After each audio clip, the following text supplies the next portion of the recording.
Hi, everyone. Next chapter is called August's House. It was already the middle of January, and we still hadn't even chosen what science fair project we were going to work on. I guess I kept putting it off because I just didn't want to do it. Finally, August was like, dude, we have to do this.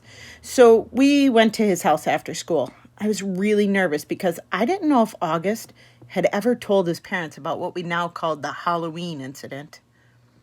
Turns out the dad wasn't even home, and the mom was out running errands. I'm pretty sure from the 2 seconds I'd spent talking to her that Augie had never mentioned a thing about it. She was super cool and friendly towards me. When I first walked into Augie's room, I was like, whoa, Augie, you have got a serious Star Wars addiction. He had ledges full of Star Wars miniatures and a huge The Empire Strikes Back poster on his wall. I know, right? He laughed.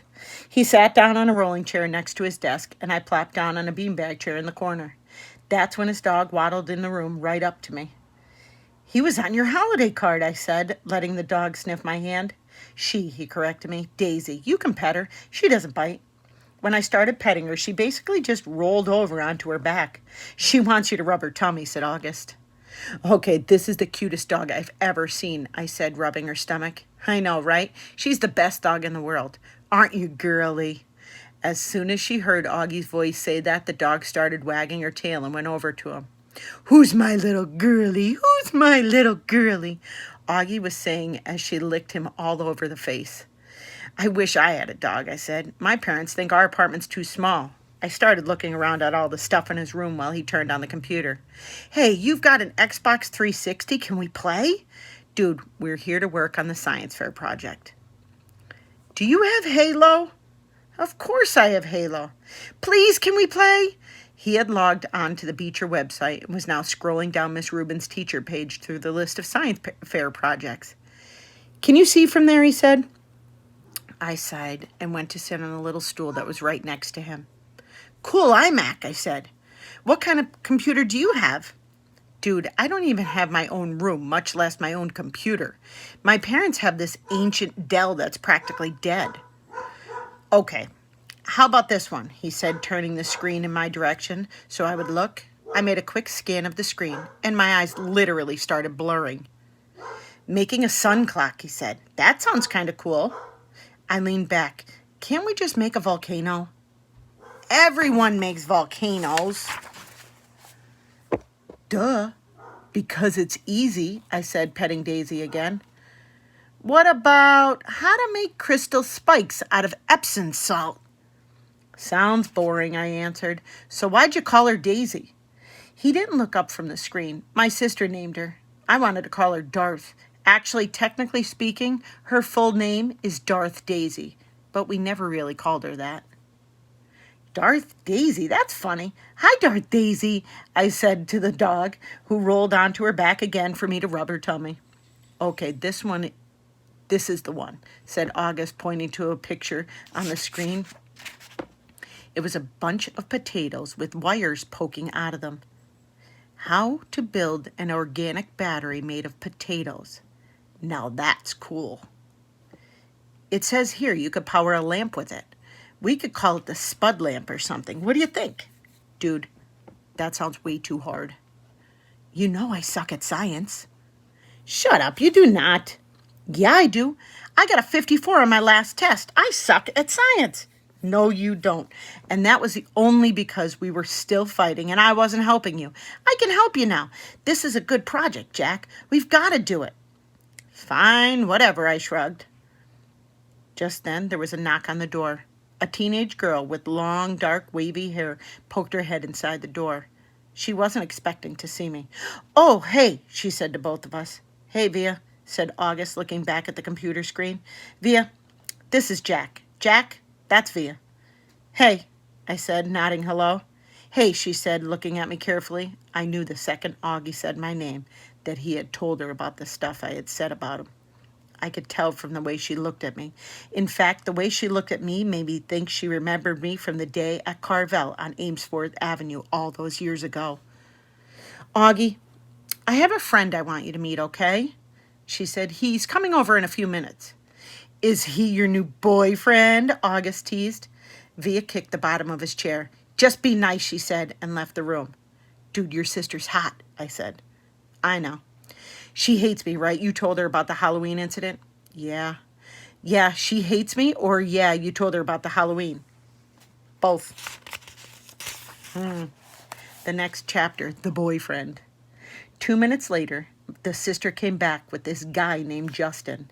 Seemed like a cool enough dude. Longish hair, little round glasses. He was carrying a big, long, shiny silver case that ended in a sharp point on the end. Justin, this is my little brother August, said Via. And that's Jack. Hey, guys, said Justin, shaking our hands. He seemed a little nervous. I guess maybe it was because he was meeting August for the first time. Sometimes I forget what a shock it is to see him the first time you meet him. Cool room.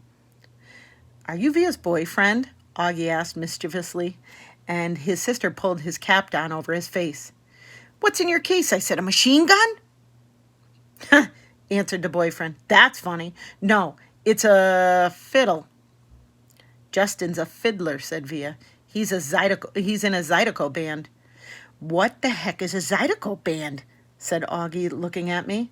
It's a type of music, said Justin, like Creole music. What's Creole? I said. You should tell people that's a machine gun, said Augie. Nobody would ever mess with you. I guess you're right, Justin said, nodding and tucking his hair behind his ears. Creole's the kind of music they play in Louisiana, he said to me. Are you from Louisiana? I asked. No, he answered, pushing up his glasses. I'm from Brooklyn. I don't know why this made me want to laugh. Come on, Justin, said Via, pulling him by the hand. Let's go hang out in my room. Okay, see you guys later. Bye, he said. Bye, bye. As soon as they left the room, Augie looked at me, smiling. I'm from Brooklyn, I said, and we both started laughing hysterically. The next section is written by Justin. And his little quote says, sometimes I think my head is so big because it is so full of dreams. And that was written by John Merrick in Bernard Pomerance's The Elephant Man. Okay, the first chapter there is called Olivia's Brother.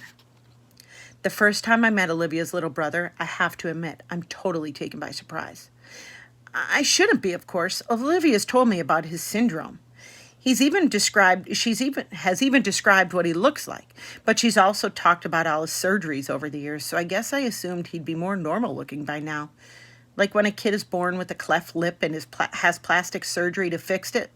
Sometimes you can't even tell except for the little scar above the lip. I guess I thought her brother would have some scars here and there, but not this.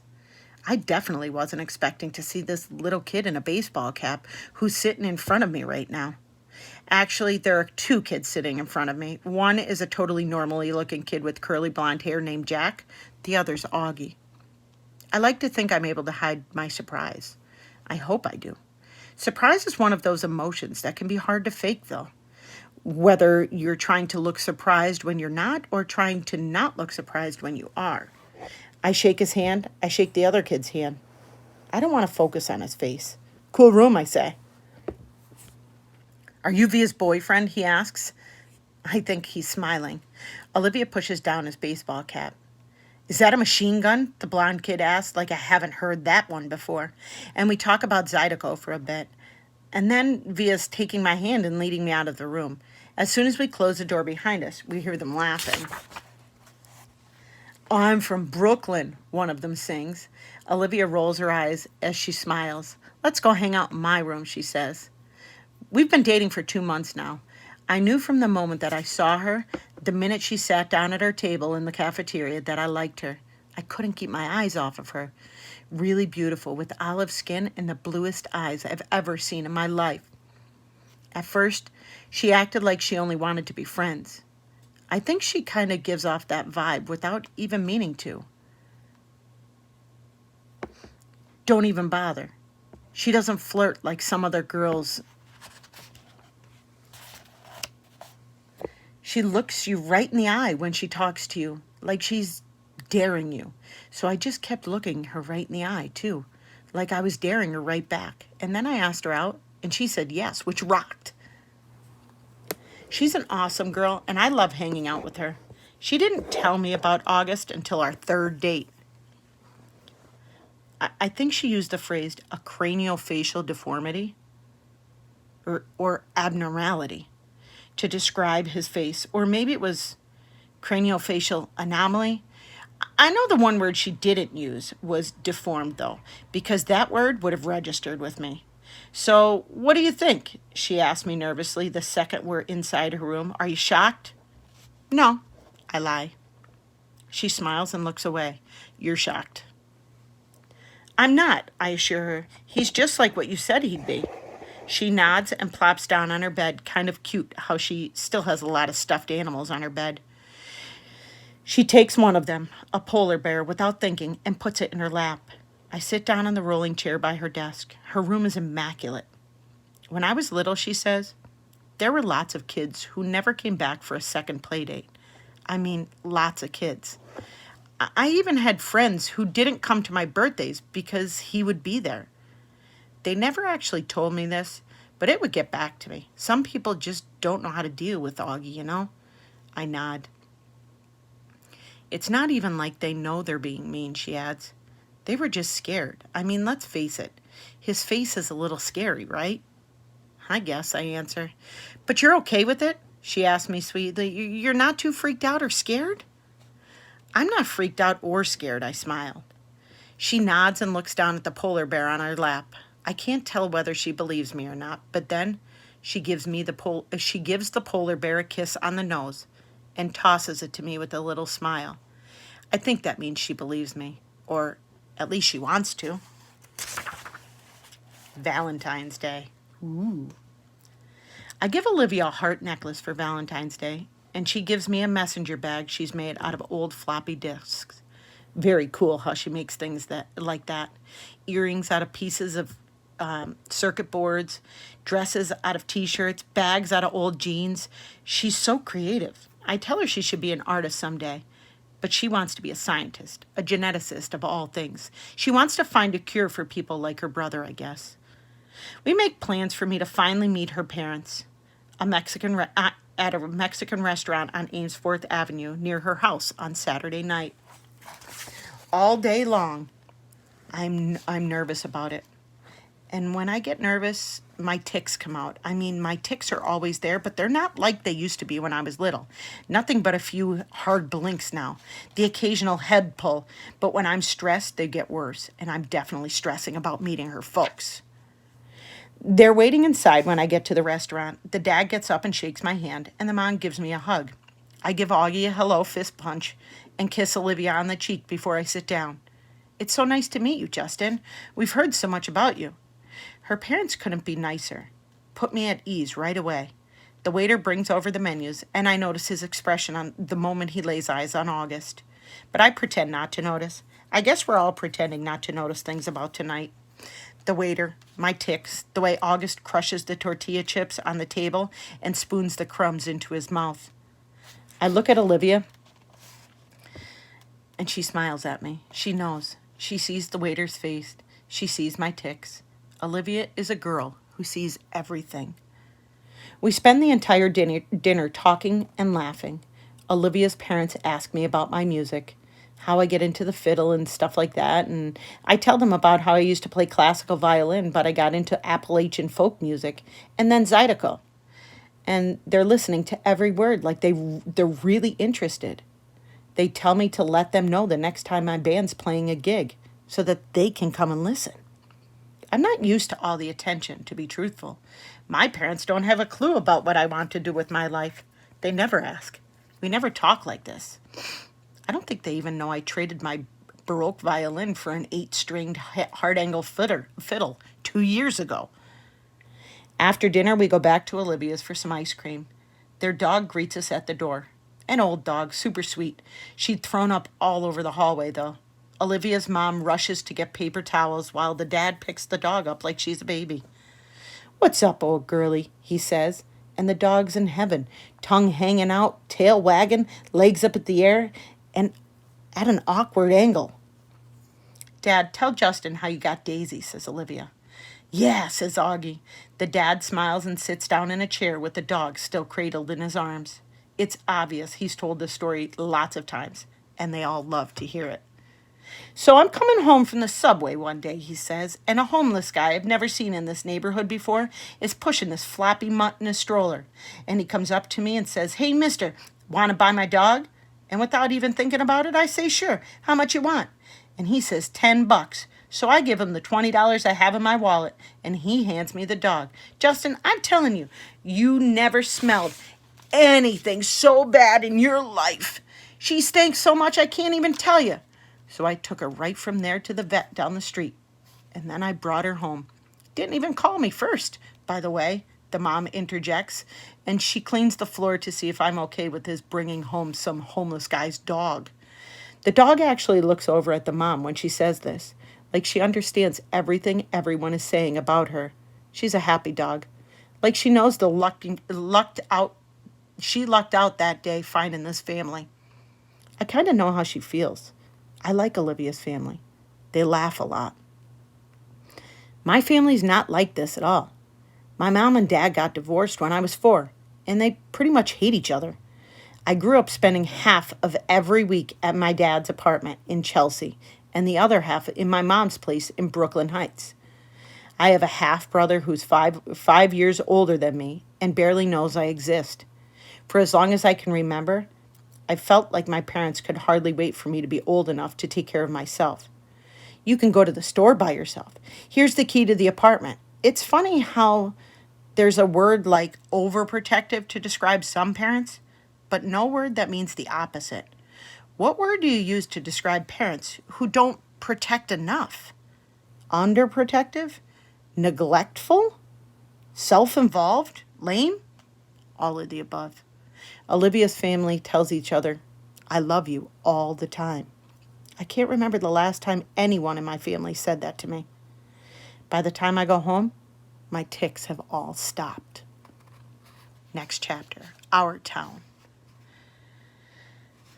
We're doing the play Our Town for the spring show this year. Olivia dares me to try out for the lead role, the stage manager, and somehow I get it. Total fluke. Never got any lead roles in anything before. I tell Olivia she brings me good luck. Unfortunately, she doesn't get the female lead. Emily Gibbs, the pink-haired girl named Miranda, gets it. Olivia gets a big part and is also the Emily understudy. I'm actually more disappointed than Olivia is. She almost seems relieved. "I don't love people staring at me," she says, which is sort of strange coming from such a pretty girl. A part of me thinks maybe she blew her audition on purpose. The spring show is at the end of April.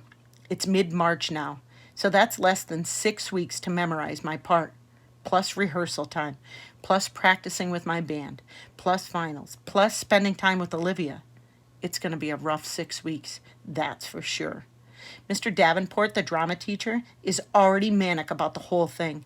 Will drive us crazy by the time it's over, no doubt. I heard through the grapevine that he'd been planning on doing The Elephant Man, but changed it to Our Town at the last minute. And that change took a week off our rehearsal schedule. Not looking forward to the craziness of the next month and a half. Ladybug. Olivia and I are sitting on her front stoop. She's helping me with my lines. It's a warm March evening, almost like summer. The sky is still bright, but the sun is low, and the sidewalks are streaked with long shadows. I'm reciting. Yes, the sun's come up over 1,000 times. Summers and winters have cracked the mountains a little bit, but more, and the rains have brought down some of the dirt. Some babies that were even born before have begun talking regular sentences already, and a number of people who thought they were right young and spry have noticed that they can't bound up a flight of stairs like they used to without their heart fluttering a little. So that's the play that he's reading. I shake my head, can't remember the rest. All that can happen in 1,000 days, Olivia prompts me, reading from the script. Right, I say, shaking my head. I sigh. I'm wiped, Olivia. How the heck am I going to remember all these lines? You will, she answers confidently. She reaches out and cups her hands over a ladybug that appears out of nowhere. See? A good luck sign, she says, slowly lifting her top hand to reveal the ladybug walking on the palm of her other hand.